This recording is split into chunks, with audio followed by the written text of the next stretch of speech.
Uschi Schulte-Sasse, it's a triple privilege and honor to welcome you back to Airline Profits Executive Interviews, this time as the first female German and European guest to our 2023 series of interviews. How are you today? I'm fine, thank you. I'm very happy to be here, and thank you for inviting me. Always My good pleasure. to speak to you, Kofi. Wonderful. And where are you calling from? I'm actually calling from Aachen, our headquarters at Inform, which, if you see my picture, is kind of like right above my head on the map behind me. It's in Germany, all on the west, on the border to the Netherlands and Belgium. Wonderful. So I know, Uschi, last time you told a story about what got you attracted to aviation. Would you mind telling us again that story? I am very happy to do that because basically I inherited my addiction to kerosene. My dad's a pilot and I grew up on airports. So of course, when I was young, I wanted to be an astronaut or a pilot myself. But today I'm very lucky, very happy with my job, being able to combine so many of my passions, which are studied computer science and business administration. I love interacting with people, traveling, different cultures, and I just cannot live without aviation. Today, I'm heading the aviation division at Inform, and I have the privilege of having 250 aviation enthusiasts working with me to enable our customers to achieve the best results in their ground handling and aircraft turnaround operation. Okay, great.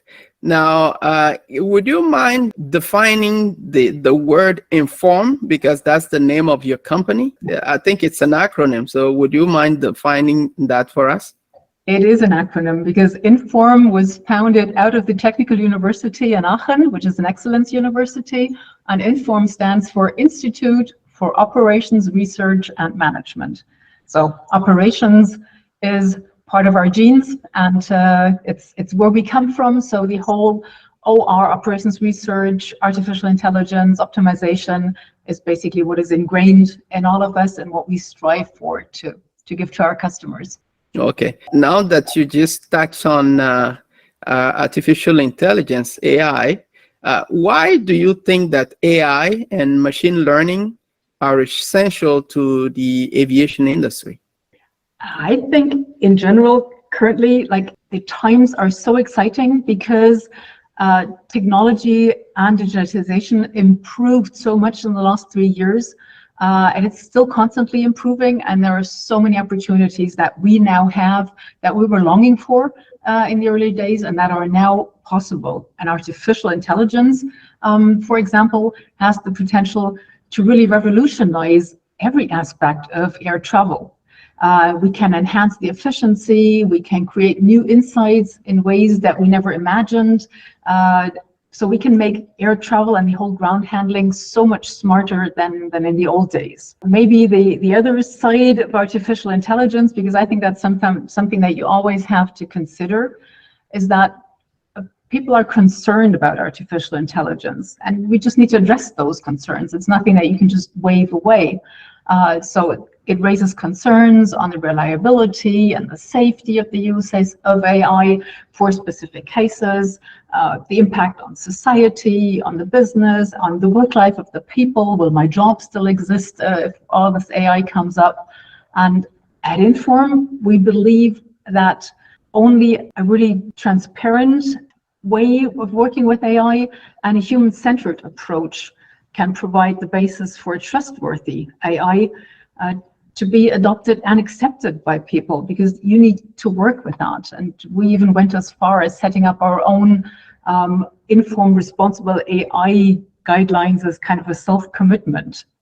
So it's something where we believe there is a lot of potential of change in there, and a lot of things already happen. So we're not at the beginning anymore. We're already past the appetizer stage. We're moving into the main courses, and that is, from my perspective, really a way of giving airlines and ground handlers the chance to manage the current situation and to manage the lack of resources that they have in their current environment, and therefore delivering what they need to deliver with the lack of staff and resources that they have. So in that sense, you're always asking about profitability, and it's in Absolutely. your name, airline profits.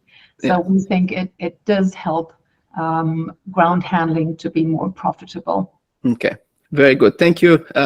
Now, because you're an expert in software development and things like that, I would focus a little bit on understanding the different terms that we hear nowadays, things like AI, machine learning, and hybrid AI. What's the difference between all these terms?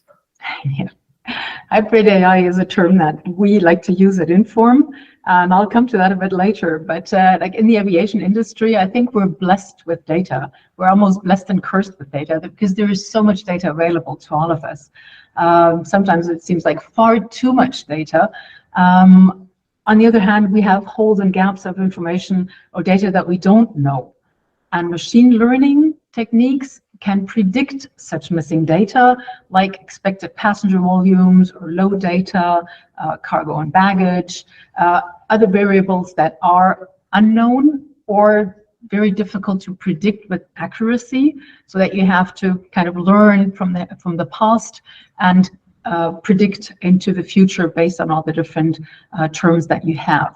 And once you have the confidence in your data, I think AI replaces like yesterday's decisions based on gut feeling and things that you knew or could remember as a person, with qualitative insights that are just too much for a human brain to remember. You just can't remember that it was that way last time you had a similar disruption, for example. So it helps to leverage the data that you gathered and efficiently extract the insights that you need to enhance your decision support and to increase your productivity, so that you really have the right people at the right place at the right time. And like very complex situations, I just mentioned the disruptions, they can be analyzed and recommendations created out of those historical decisions. Like you can say, was my decision good or bad at the time? How was the outcome? How did it work? And you can do simulations on how to best manage the situation that you now have in front of you. So it helps you generate new data that you're missing, but it also helps you in extracting the insights that you need out of this whole data conglomerate, this lake that you have of data. And hybrid AI now is, from our perspective, like the best combination of two worlds. So it's the combination of the data-driven AI approach that I just mentioned and the know-how-driven approach from the human experience and the knowledge that you have.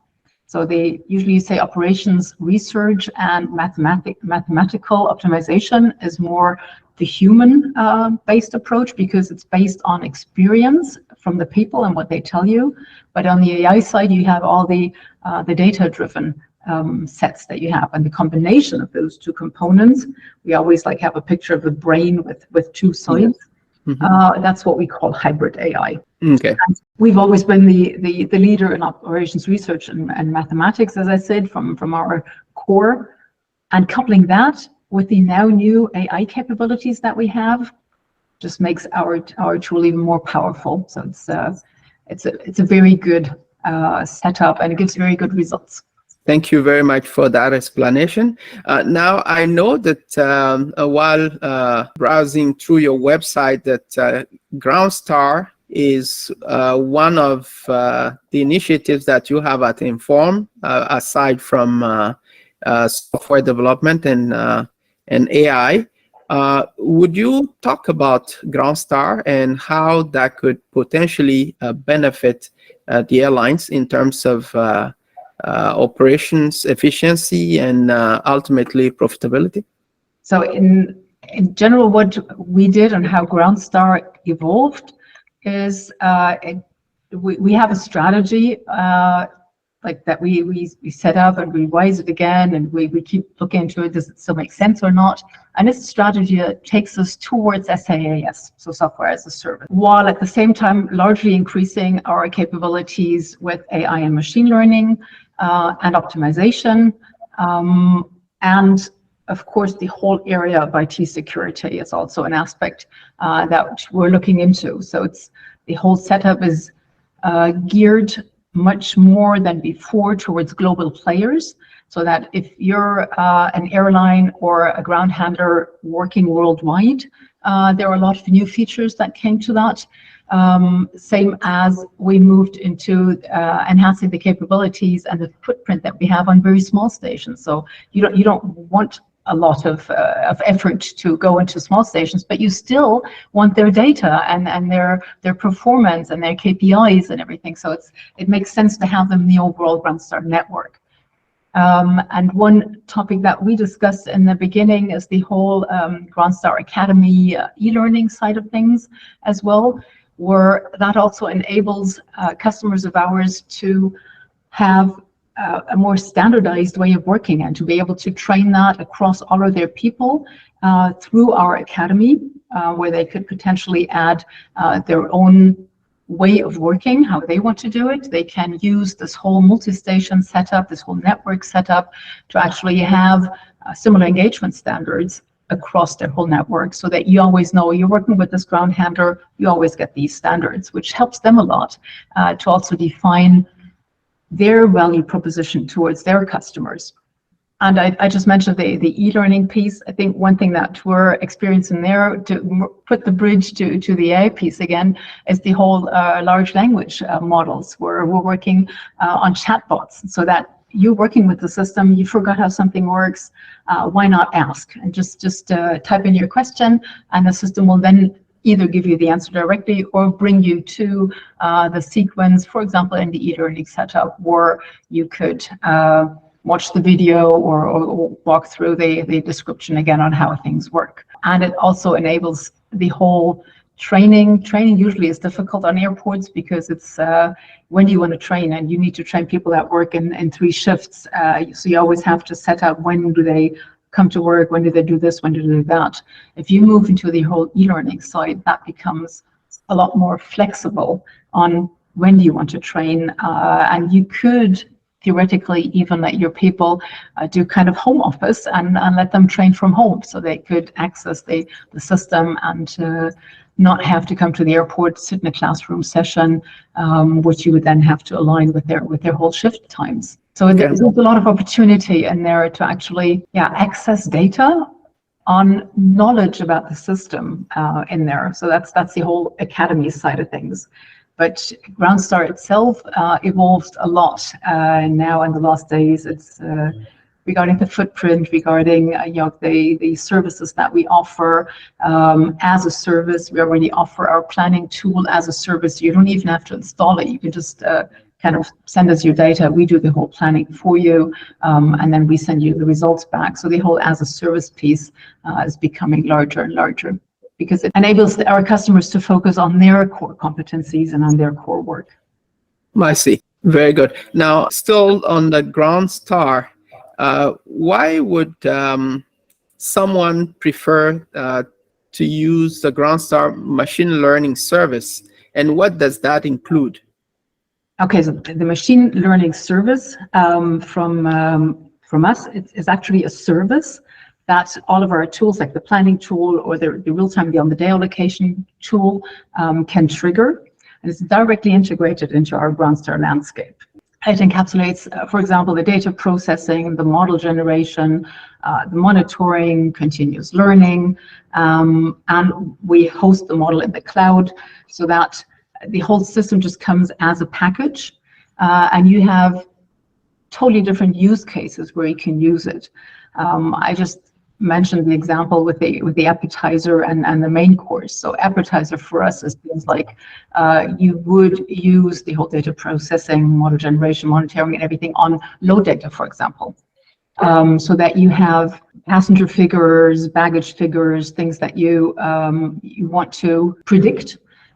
You have that embedded in the system. You also have embedded in the system that we don't only predict load data, but we also predict, for example, flight delays, which enables you to have a much more effective staff schedule by learning from the past and considering previous similar scenarios, you can say that having these delays that would move your demand in this area, and you can, for example, on your stand plan, you can say, this aircraft will come in later, or this aircraft will come in early if the stand is occupied.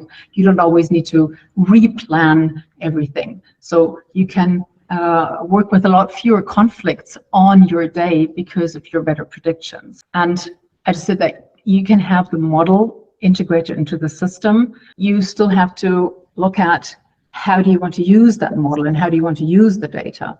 And you can, in our system, you can see what is the value that was predicted. So you can just visualize it. And then you can see the value that was is overwritten by, for example, a IATA message, for example, with low data. But if you don't have the data yet, you have the predicted data and you have the real data that comes afterwards. And you can say, I just want to look at the predicted data, but I don't want to really use it. I just want to visualize it. And moving again back to the example of the flight delays, you could say that like this flight is usually like it's scheduled to come in here, but it comes in this time range.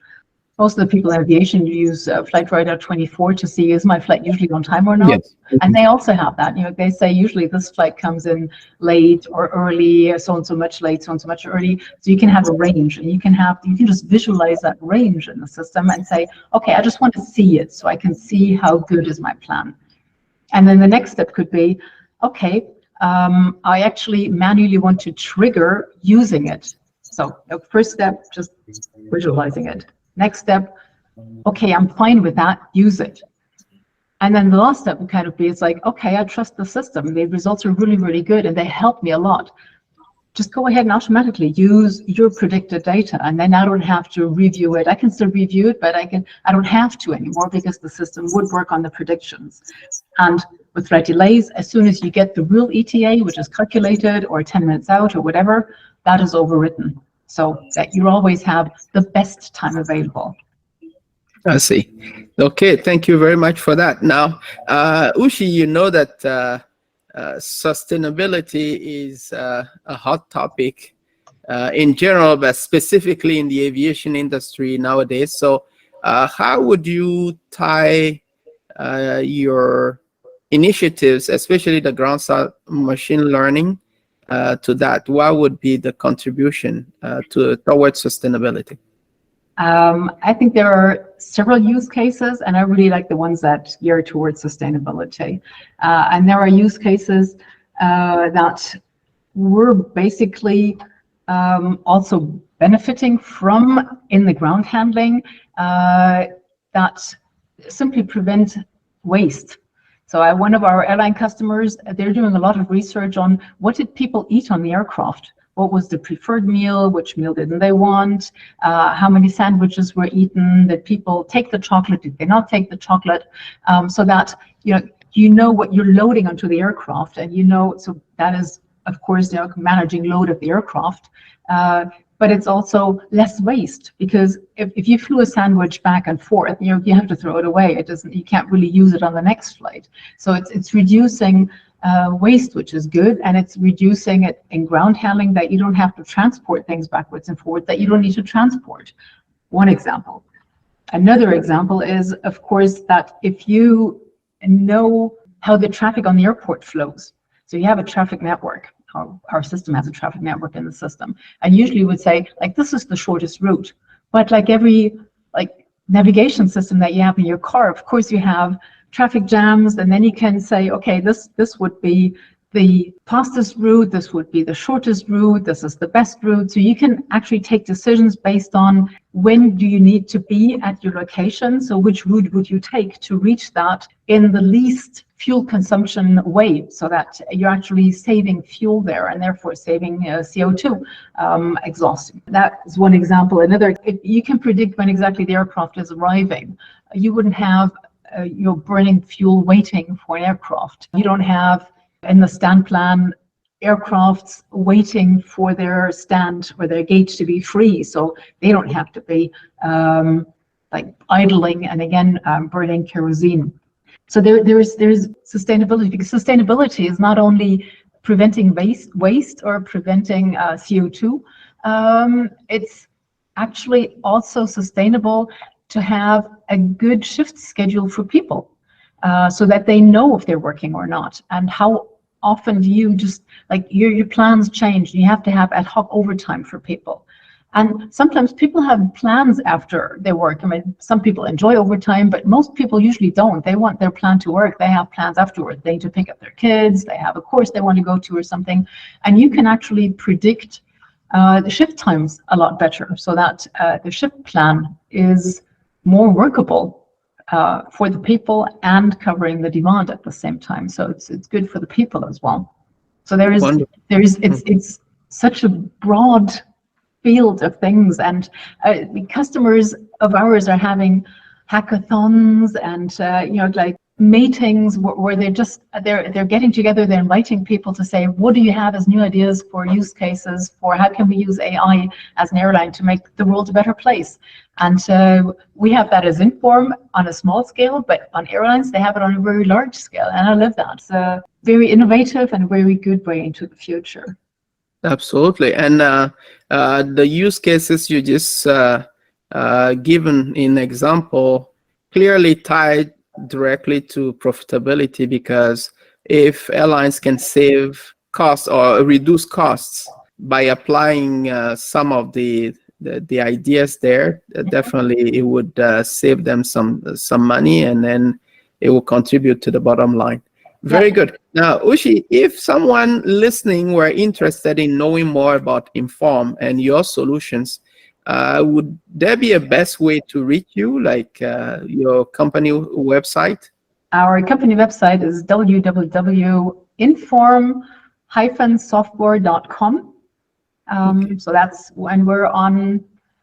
Of course, we have our own website, which we're just revising, so a new one will come out, I think, towards the end of the year, which is very cool. I saw a first glimpse of it today. We're in LinkedIn, we're on Instagram, we're on Twitter, we're on Facebook, I think. So it's like everywhere that you enter Inform Software, and you have the cyan-colored logo there, and usually the Inform, the OR, is in cyan color as well. That's the Inform that you need to go look for. But you can just type in Ground Star, for example. My marketing team did a good job, and usually they do. Then you'll find us directly. Or you can. I'm on LinkedIn as well, so you can just contact me there. Be very happy to answer any questions. Very good. Now, do you have any closing statements before we end this interview? I think my closing statement would be, let us really use AI to not only predict data and potential bottlenecks into the future, but to really use it to make the world a better place for all of us. And I think we can. That would be my wish for the future. Good. So, Uschi Schulte-Sasse, it's been a pleasure to welcome you back to Airline Profit Executive Interviews. And I hope you have some time again in the future to come on and talk. Be very delighted to do that. It's always a pleasure to talk to you, Kofi. And I like your podcast series. Very interesting people. The two colleagues from before in the beginning of the year, very interesting talks. So I really like that format. Thank you. Thank you very much. Yeah, thank you. It's my pleasure.